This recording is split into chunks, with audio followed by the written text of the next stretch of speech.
ठीक है ना। तो नेक्स्ट जो अनीमिया है हमारे पास इम्यून हेमोलिटिक अनीमिया है, ठीक है ना, IH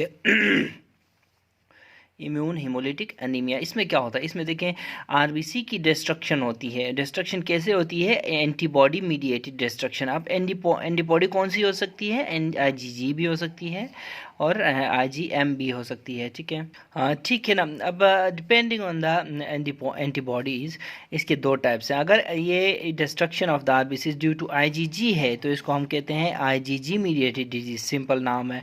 अगर ये IgM है तो इसको हम कहते हैं IgM की वजह से डिस्ट्रक्शन हो रही है तो इसको हम कहते हैं IgM मीडिएटेड डिजीज। याद रखें दोनों में थोड़ा थोड़ा डिफरेंस है। IgG में ना एक्स्ट्रा वेस्कुलर हिमोलिसिस होती है और IgM में क्या होती है, इंट्रावेस्कुलर हिमोलिसिस होती है, ठीक है ना। ठीक है ना। तो अब देखिए इसमें क्या होता है, IgG मीडिएटेड डिजीज़ में IgG बाइंड करती है आरबीसी के साथ। देखिए आरबीसी को हम ऐसे बनाएंगे, IgG को हम ऐसे ऐसे लिखा है हमने, लेकिन आप इसको ऐसे भी बना सकते हैं, ठीक है ना। तो जैसे बुक में बनी होती है इस तरह बनाते हैं ना IgG एंटीबॉडीज़ को, ठीक है ना। तो ये देखें ये बाइंड करती है in warm temperature of the central body, ठीक है, इसीलिए इसको वार्म एग्लूटिनिन भी बोलते हैं, ठीक है ना। ठीक है ना। अब जब ये जो पार्ट है ये अगर स्प्लेनिक मैक्रोफेजेस के साथ गुजर जाए, ये वाला पार्ट स्प्लेनिक मैक्रोफेजेस के पास जब से गुजरता है स्प्लेनिक मैक्रोफेजेस, तो ये जो हिस्सा IgG लगा हुआ है मेम्ब्रेन, ये इसको उठा लेते हैं, मैक्रोफेजेस उठा लेते हैं और सेल फिर छोटा होता जाता है और वो फिर ना सिफिरोसाइट्स टाइप बन जाते हैं, ठीक है ना। तो याद रखें इसमें भी सिफिरोसाइट्स बनते हैं अपार्ट फ्रॉम हेरिडिटरी स्फीरोसाइटोसिस, ठीक है। तो स्फीरोसाइट्स कैसे बनते हैं हमने पहले भी आपको बताया था। इस तरह की अगर हमारी वो है आरबीसी है तो जैसे कट करते जाएंगे मेम्ब्रेन को, कट करते जाएंगे मेम्ब्रेन छोटी होती जाएगी, कंटेंट उतना ही है अंदर, तो ये देखें इस तरह स्फीरोसाइट बनता जाता है। ये हमने पूरी डिटेल्स हेरिडिटरी स्फीरोसाइटोसिस में बताई हुई है, ठीक है ना। ठीक है ना। तो ये जो IgG मीडिएटेड डिजीज़ है ये एसोसिएटेड है हमारी किसके साथ, SLE के साथ और CLL के साथ और ड्रग्स के साथ। देखें याद रखें लूपस में जो है आपको पता है ना, आपके बॉडी में एंटीबॉडीज़ होती हैं अगेंस्ट RBCs, अगेंस्ट प्लेटलेट्स भी होती हैं और अगेंस्ट WBCs वाइट सेल्स के अगेंस्ट भी एंटीबॉडीज़ होती हैं SLE में, ठीक है ना। ठीक है ना। तो इसके अलावा IgG मीडिएटेड डिजीज़ एसोसिएटेड होती है क्रोनिक लिम्फोसिटिक ल्यूकीमिया में, ठीक है ना, के साथ।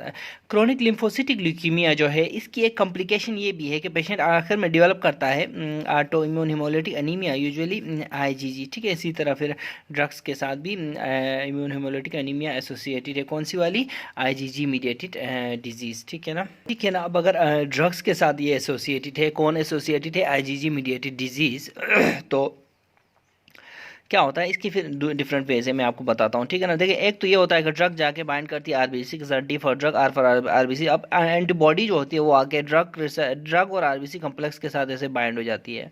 तो फिर जब यही चीज़ जब स्प्लेनिक मैक्रोफेजेस के आसपास आती है तो वो ऐसे काट लेते हैं इसको, ठीक है ना। एक तो ये तरीका है, ये एग्जाम्पल होती है पेनिसिलिन्स में ऐसा होता है, ठीक है ना। इसी तरह दूसरा जो मेथड है वो देखें कि जो ड्रग है वो खुद, फॉर एग्जांपल ये मेथड मिथाइल डोपा के केस में, ठीक है ना, ड्रग खुद जो इनिशिएट करती है प्रोडक्शन ऑफ ऑटो एंटीबॉडीज़ को। ये देखें ऑटो एंटीबॉडीज़ बन रहे हैं, ये ऑटो एंटीबॉडीज़ फिर जाके आरबीसी के ऊपर पड़े हुए एंटीजन पे जाके लग जाते हैं। जब ये जाते हैं स्प्लेनिक मैक्रोफेजेस में तो फिर वो काट के उठा लेता है, जिसकी वजह से स्फीरोसाइट्स बनते हैं, ठीक है ना। तो ये तरीका है मैकेनिज्म है ड्रग्स का, ठीक है। ठीक है ना। अब अगर हम ट्रीटमेंट की बात करें किसकी, IgG मीडिएटेड डिजीज़ की, IgG मीडिएटेड डिजीज़ की ट्रीटमेंट की बात करें तो इसमें देखिए हमारे पास ड्रग्स हैं। सबसे पहले तो ड्रग्स मतलब जितने ड्रग्स की वजह से अगर ये हो रही है तो इसको हम रिमूव, ड्रग्स को बंद कर देंगे, ठीक है। इसी तरह स्टीरॉइड्स देंगे पेशेंट को। क्यों स्टीरॉइड्स करते हैं, क्या करते हैं, ये स्लो डाउन करते हैं किसकी प्रोडक्शन को, एंटीबॉडीज़ की प्रोडक्शन को स्लो करते हैं स्टीरॉइड्स, ठीक है। इसी तरह IVIG हो गया, इंट्रावेनस इम्यूनोग्लोबुलिन्स, ठीक है। ठीक है ना। फिर IV इम्यूनोग्लोबुलिन्स जो है हमारे पास, ये अगर हम देंगे पेशेंट को तो ऐसा ये क्या होगा, जो स्प्लिनिंग मैक्रोफेजेस है ना IVIG को खाएंगे इसका, जबकि RB रेड ब्लड सेल के ऊपर जो IgG लगा हुआ है उसको छोड़ देंगे, ठीक है ना। ये बिल्कुल उसी तरह जैसे हम कुत्ते को ऐसे हड्डी डालते हैं दूसरी वाली, ठीक है ना, ठीक है ना, कोई और अपने आप को बचाने के लिए, ठीक है ना। तो ये IVIG है, ठीक है। लास्ट में जो लास्ट रिजॉर्ट होगा हमारा ट्रीटमेंट का इसमें फिर वो स्प्लीनेक्टमी है। स्प्लीनेक्टमी के दो फायदे हैं, देखिए इससे हम रिमूव करेंगे एंटीबॉडी का जो सोर्स है, एंटीबॉडी प्रोडक्शन का जो सोर्स है, इसी तरह हम रिमूव करेंगे सोर्स ऑफ डिस्ट्रक्शन को, ठीक है ना, सही है ना, मतलब यानी कि सोर्स ऑफ एंटीबॉडी, ठीक है। यहाँ से अगर एक स्प्लीनेक्टमी करेंगे तो जिसकी वजह से एंटीबॉडी ढूंढ के डिस्ट्रक्शन हो रही है वो ख़त्म हो जाएगी, ठीक है, और सोर्स ऑफ एंटीबॉडी भी ख़त्म हो जाएगा, ठीक है ना। अब देखिए IgM मीडिएटेड डिजीज़ क्या है, देखिए इसमें होती है सबसे पहले तो इंट्रावेस्कुलर हेमोलिसिस, जबकि IgG में एक्स्ट्रावेस्कुलर हमने कहा था, ठीक है। इसमें क्या होता है, IgM बाइंड करती है RBC के साथ इन कोल्डर टेम्परेचर। हमने इसको कहा था ना, IgG को हमने कहा था वार्म टेम्परेचर, यानी सेंट्रल बॉडी में ये अटैच होती है, ठीक है ना।